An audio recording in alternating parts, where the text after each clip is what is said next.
बिस्मिल्लाहिर्रहमानिर्रहीम। अस्सलामु अलैकुम। मैं हूं फ़हीम अख्तर और आप मुझे देख रहे हैं यूट्यूब पर एक और वीडियो के साथ हाज़िर खिदमत हूं। नाज़रीन, आज बात होगी, आज दो अहम डेवलपमेंट्स हैं और दो ख़बरें आपके साथ शेयर करेंगे। एक तो वज़ीर-ए-आज़म इमरान ख़ान को सेनेट इंतख़ाबात से मुताल्लिक़ खुफिया रिपोर्ट मिली है कि आसिफ़ अली ज़रदारी ने तिजोरियों का मुँह खोल दिया है और अपने करीबी साथी को बलूचिस्तान में एक्टिव कर दिया है। उसकी खुफिया रिपोर्ट वज़ीर-ए-आज़म इमरान ख़ान को मिली है और वज़ीर-ए-आज़म इमरान ख़ान को ये पहले से भी इंफॉर्मेशन थी कि कौन कहाँ से पैसे इस्तेमाल कर सकता है, कौन 2018 वाला का जो किस्त है, ये जो एपिसोड है उसको दोबारा रिपीट करने की कोशिश कर सकता है। इसलिए वफाकी हुकूमत की जानिब से आज एक बड़ा इक़दाम किया गया है।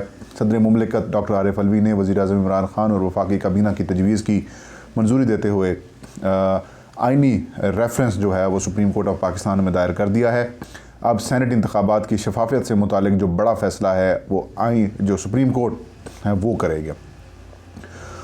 इसकी दोनों खबरें एक दूसरे के साथ जुड़ी हुई हैं, वो आपके साथ शेयर करेंगे। सबसे पहले नाज़रीन, 2018 में जब सेनेट के इंतख़ाबात हुए थे, उससे पहले भी जब सेनेट ऑफ पाकिस्तान के इंतख़ाबात होते हैं तो पहले दो ऐसे कॉर्नर्स थे, दो तीन कॉर्नर्स ऐसे हैं जहाँ पर पैसे का बेदरेग इस्तेमाल करके जो वफ़ादारियाँ हैं उनको तब्दील करा दिया जाता है। इसका हर जमात इसकी विक्टिम बनती है और जो वफाक में होती है उनके साथ कुछ नाइंसाफ़ियाँ हो जाती हैं।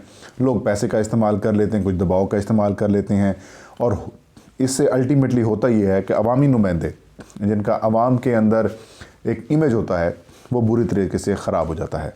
2018 के इंतख़ाबात इसलिए भी, सेनेट के इंतख़ाबात इसलिए भी बड़े इम्पॉर्टेंट थे कि तहरीक इंसाफ के तकरीबन 20 के करीब खैबर पख्तूनख्वा असम्बली के जो अरकान असम्बली हैं उन्होंने अपनी वफ़ादारियाँ तब्दील की, अपने ज़मीर फ़रोख्त किए और वहाँ पर PTI के उम्मीदवारों के बजाय उन्होंने जो उम्मीदवार थे दीगर जमातों के या फिर आज़ाद है से जिन लोगों ने कॉन्टेस्ट किया था उनको उन्होंने कामयाब करवा दिया था।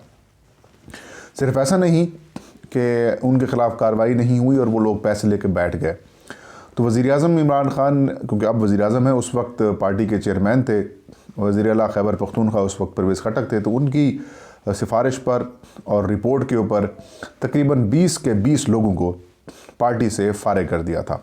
ना शोकाज़ भी नहीं, सिर्फ पार्टी से टोटली फ़ारिग कि आपको ना तो टिकटें दी जाएंगी और ना ही आइंदा आपको पाकिस्तान तहरीक इंसाफ का आपके साथ कोई ताल्लुक़ होगा। बहुत रौला पड़ा, लोगों ने प्रेस कॉन्फ्रेंस की, कुछ लोगों ने जिन लोगों को वोट किया था यानी कि पाकिस्तान पीपल्स पार्टी, उनको उन्होंने अपना उनके साथ चले गए।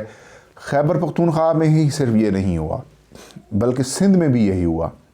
MQM, क्योंकि MQM पाकिस्तान 3-4 हिस्सों में बढ़ चुकी थी, MQM लंदन अलग, MQM पाकिस्तान अलग और इसके अलावा जो मुख्तलिफ गिरोह थे, फ़रूक सत्तार ग्रुप अलग हो गया और मतलब MQM के अब जो सरबराह हैं, कन्वीनियर हैं, वो अलहदा हो गए, PSP बीच में से अलग बन गई। मतलब एक अजीब व गरीब की सी कैफियत थी MQM की। तो MQM के जो MPs थे उन्होंने फिर पाकिस्तान पीपल्स पार्टी को वोट किया और उन्होंने वहाँ पर वफ़ादारियाँ ख़रीदी पीपल्स पार्टी ने। और इन्हीं इंतख़ाबात में जो आजकल आपको बहुत बड़े कानूनदान और बहुत बड़े पार्लियामेंटेरियन आइन कानून की बात करने वाले, 18वीं तरमीम के अलमदार बनने वाले सेनेटर रज़ा रब्बानी हैं, वो भी आपको मिलते होंगे। साबिक़ चेयरमैन सेनेट भी हैं और ये भी उन्हीं एक्स्ट्रा सीटों पर मुंतखब होने वालों में शामिल हैं जो कि पीपल्स पार्टी के एक्चुअल जो वोट्स थे सिंध असम्बली में, उससे जो एक्स्ट्रा जिन्होंने फ़ायदा उठाया तो उनमें से ये भी शामिल थे। गो के ज़ाहिर है, अब ये तो कोई मेरे पास इतला नहीं है कि इन्होंने पैसे चलाए हैं या फिर पार्टी ने चलाए थे, बहरहाल जिसने भी चलाए थे ये वहाँ से मुंतखब हुए थे और वो एक्स्ट्रा सीट्स हैं। आप चाहे जाकर जो नंबर्स हैं और जो एक्सपेक्टेड सीटें मिलनी थी उसकी आप रेशो भी चेक कर सकते हैं, ये बड़ी बात है।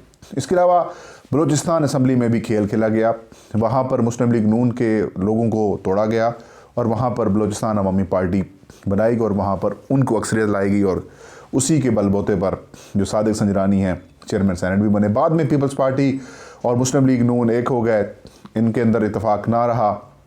फिर यही हुआ कि फिर चेयरमैन सेनेट का फ़ैसला वज़ीर-ए-आज़म इमरान ख़ान ने किया, तहरीक इंसाफ ने किया। पहले बात चल रही थी कि पीपल्स पार्टी का चेयरमैन सेनेट होगा और जो डिप्टी चेयरमैन सेनेट होगा वो पाकिस्तान तहरीक इंसाफ का या फिर कोई थर्ड पर्सन हो गए जिसके ऊपर सबको इतफाक़ हो गया, लेकिन फिर यही हुआ कि सादिक संजरानी को नाम वज़ीर आज़म ने दिया, इमरान खान ने दिया और उसको फिर एक्सेप्ट कर लिया गया। तो वही चीज़ अभी चल रही है। सादिक संजरानी अब चेयरमैन सेनेट जो हैं वो 3 साल बाद ख़त्म हो जाएंगे और दोबारा इंतखाब होगा, तो उसके बाद देखते हैं किसका कुरा फ़ाल निकलता है। तो मतलब 2018 में मैसिव किस्म की पैसे का इस्तेमाल हुआ। 2018 में बेतहाशा ज़मीर ख़रीदे गए, लोगों ने अपने ज़मीर फ़रोख्त किए और पार्टी पॉलिसीज़ के अगेंस्ट उन्होंने अपने आप को फ़रोख्त किया। इसका नुकसान क्या हुआ? इसका नुकसान अल्टीमेटली सिस्टम का हुआ, इसका नुकसान अवामी एतमाद का हुआ। अब इमरान खान, माजी में सारे हुक्मरान ये कहते थे कि गलत है, ये दुरुस्त नहीं है, पैसों का इस्तेमाल नहीं होना चाहिए। फिर फाटा, बलूचिस्तान, खैबर पख्तूनख्वा और सिंध में भी किसी हद तक पैसे का इस्तेमाल होता है। पंजाब में क्योंकि इलेक्टोरल कॉलेज बहुत लंबा है, बड़ा है, तो यहाँ पर लोग मैनेज नहीं हो सकते। फिर ये हुआ कि हर जमात, हर हुक्मरान ये कहता तो है कि भाई इसको बेहतर किया जाए, इसमें शफाफत लाई जाए, मुख्तलिफ तजावीज़ भी सामने आती हैं, लेकिन प्रैक्टिकली जिसने किया है वो इमरान खान है। इमरान खान ने आते ही ये कहा कि हम जो इस्लाहात हैं इंतखाबी मामलात में, उनको इस्लाहात करेंगे, और इस हवाले से उन्होंने आगे कमेटी भी बनाई। कमेटी में उन्होंने आज़म सवाती और बाकी लोगों को शामिल किया और ये एक रिकमेंडेशन आई कि इसको ओपन वोटिंग के तहत किया जाए, क्योंकि सेनेट इंतखाबात में शो ऑफ हैंड्स हो नहीं सकता। प्रायोरिटीज़ वाइज आपने लोगों को प्रोपोर्शंस के साथ आपने वोट करना है। मैंने अपनी पहले व्लॉग में भी यही कहा कि जो शो ऑफ हैंड्स की बात है वो नाकाबिल अमल है। बहरहाल एक सजेशन ये दी गई गवर्नमेंट की तरफ से कि जो ओपन वोटिंग है उसके तहत आप इसका तरीक़ाकार तब्दील कर सकते हैं, क्योंकि कुछ जो हाई कोर्ट्स के फ़ैसले हैं बल्दियाती इंतखाबात से मुतालिक या बल्दियाती इदारों से मुतालिक, उसकी जवाज़ बनाकर अटारनी जनरल की जो राय थी उसको फिर मुकदम रखा गया और अब सुप्रीम कोर्ट ऑफ पाकिस्तान से रजू किया गया। इलेक्शन कमीशन ऑफ पाकिस्तान के कुछ लोगों से जब हमारी ऑफ द रिकॉर्ड बात हुई तो वो ये कह रहे हैं कि एक दो तरीक़ाकार और भी हो सकते हैं कि बलूचिस्तान असम्बली, खैबर पख्तूनख्वा असम्बली और सिंध असम्बली की सीटें बढ़ा दी जाएँ, पंजाब की तरह पे कर दी जाएँ, तो वहाँ पर भी सिस्टम भी यही रहेगा, कोई इशू भी नहीं होगा, लोगों का एतमाद भी बढ़ेगा, लोगों के अवामी नुमाइंदगी भी ज़्यादा होगी। तो मैसिव लेवल पर लोगों को मैनेज करना मुश्किल होता है, ना कि ये छोटे लेवल पर। ज़ाहिर है बलूचिस्तान में 6, 7 या 8 सीटों के ऊपर जनरल सीट एक मुंतखब हो जाती है, तो वहाँ पर लोगों को मैनेज करना बआसानी होती है।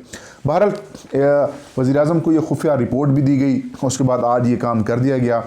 जो इतलात हैं वो ये हैं कि वज़ीर आज़म को एक ये रिपोर्ट मिली है कि पाकिस्तान पीपल्स पार्टी ने, आसिफ जरदारी ने, ज़ाहिर उनके पास बहुत सारे पैसे वाले हैं, बहुत सारे पैसे वाले हैं, मैं नाम नहीं लूँगा, आपको भी पता है, फेक बैंक अकाउंट्स हों, बाकी मामलात हों, तो पैसा उनके ऊपर बस है।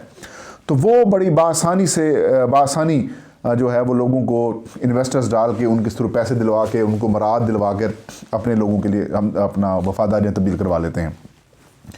तो अब भी ज़राए बता रहे हैं कि पीपल्स पार्टी के साबिक सेनेटर जो क़य्यूम सुमरो हैं वो अब बलूचिस्तान में एक्टिव हो चुके हैं। टारगेट बलूचिस्तान है क्योंकि वहाँ पर जो इलेक्टोरल कॉलेज कम है, लोग बासानी मैनेज हो सकते हैं। 6-7 सीटें अलहदा कर दी जाएँ, इन लोगों को इतने करोड़ रुपए दे दिए जाएँ तो बासानी एक सेनेटर मुंतखब कराया जा सकता है। अब तक की इतलात के मुताबिक जो रेट चल रहा है वो 70 करोड़ से 1 अरब रुपए का रेट चल रहा है। बहरहाल इसके सामने वज़ीर आज़म इमरान खान ने भी कहा है कि इस गंदगी को, इस ज़मीर फ़रोख्ती को या इस ख़रीदारी के सिस्टम को ख़त्म किया जाएगा, शफाफत सामने लाई जाएगी। अब ये सारा मामला चला गया सुप्रीम कोर्ट ऑफ पाकिस्तान के पास। सुप्रीम कोर्ट अब क्या फ़ैसला करता है, पूरी कौम की नज़रें सुप्रीम कोर्ट ऑफ पाकिस्तान की तरफ लगी हुई हैं कि वो इस सिस्टम को बेहतर करने के लिए क्या अपना किरदार अदा कर सकती हैं। अब सदारती रेफरेंस भी अब दायर हो चुका है। लेट्स होप के जो पाकिस्तान के लिए बेहतर हो। ज़ाहिर इस वक्त पाकिस्तान की अगर की कानून की, आइन की तशरीह बेहतर तरीके से कोई कर सकता है तो वो सुप्रीम कोर्ट और सुप्रीम कोर्ट के जजेज़ ही हैं, वो बेहतर तरीके से कर सकते हैं। बहरहाल ये गवर्नमेंट की तजवीज़ ये है कि आइनी तरमीम नहीं करनी पड़ेगी। हुकूमत का और एक्सपर्ट्स का ये कहना है कि अगर तरीक़ाकार तब्दील करना है तो उसके लिए आपको आइनी तरमीम करनी पड़ेगी। अगर आइनी तरमीम की तरफ लोग जाते हैं तो अल्टीमेटली हुकूमत को अपोजिशन के साथ बैठना होगा, और अपोजिशन और हुकूमत बैठने के फ़िलहाल सवाल नहीं पैदा हो रहा, क्योंकि अभी बड़ी मैसिव किस्म की पाकिस्तान डेमोक्रेटिक मूवमेंट कंपेन चला के इमरान खान के ख़िलाफ़ बैठी हुई है। वो तो कह रहे हैं कि सेनेट इंतखाबात से पहले हम रिज़ाइन करेंगे, कुछ लोग कह रहे हैं सेनेट इंतखाबात के बाद रिज़ाइन करें कि जो चीज़ मिलती है सिस्टम में से वो हम हासिल कर लें।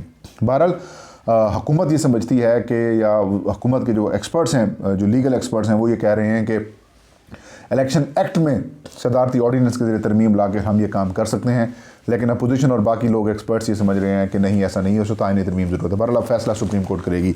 रेफरेंस दायर हो चुका है, आखिरी मुकाबला है माफिया का और इमरान खान का, देखते हैं कौन जीतता है। ये थी आज की वीडियो, मुझे अपनी दुआओं में याद रखिएगा। इंशाल्लाह फिर मुलाकात होगी। अल्लाह हम सब का हामी नासिर हो।